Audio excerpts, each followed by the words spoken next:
Anasema kwamba hamjui ya kwamba yule ambaye nyinyi mnamtii, hamfahamu kama mmekuwa watumwa wake?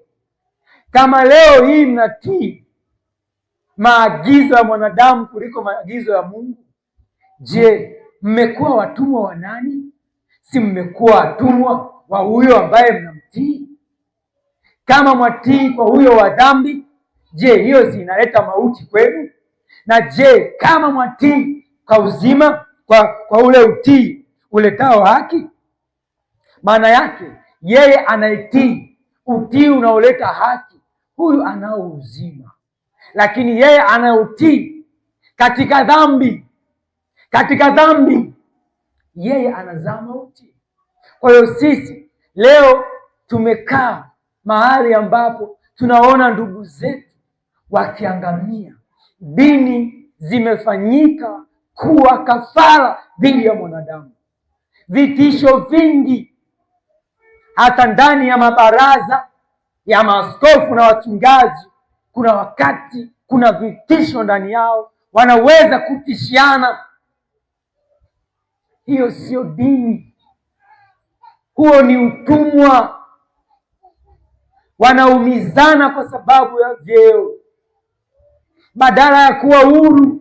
Wako watu leo wamefungwa katika dini, hawawezi kutoka, wanatamani kutoka, lakini viapo vilivyotamkwa juu yao na juu ya dini zao zinagharimu maisha yao. Ndugu zangu katika Kristo, mkauondoe utumwa huo machoni kwenu, bali mkasimame katika uso wa Mungu. Utumwa wa dini ni hali ambayo mtu anafungwa na taratibu, sheria za kibinadamu, anajazwa hofu, mila za kidini au mafundisho ya uongo, kiasi kwamba anashindwa kuwa na mahusiano ya kweli na Mungu. Na niwaambie ukweli huu kwamba ujapokuwa na mambo mengi ndani yako ya uongo, taarifa nyingi za uongo za kumhusu Mungu, hata ujapoomba hautafanikiwa. Roho Mtakatifu yupo ili atufunulie yale ambayo tumepasika kufunuliwa nayo, tumepasika kuyajua, lakini hatuna muda wa kujishughulisha na kujinyenyekeza mbele ya Roho wa Mungu ili yakae ndani yetu.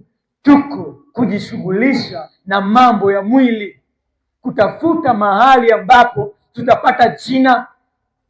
Lakini nataka niwaambie, jina utakalolitafuta wewe halitadumu na halitakupa amani, bali jina ambalo Bwana atakupa litadumu, kwa sababu hakuna wa kuharibu misingi ikiwekwa na Mungu. Hayupo wa kuharibu.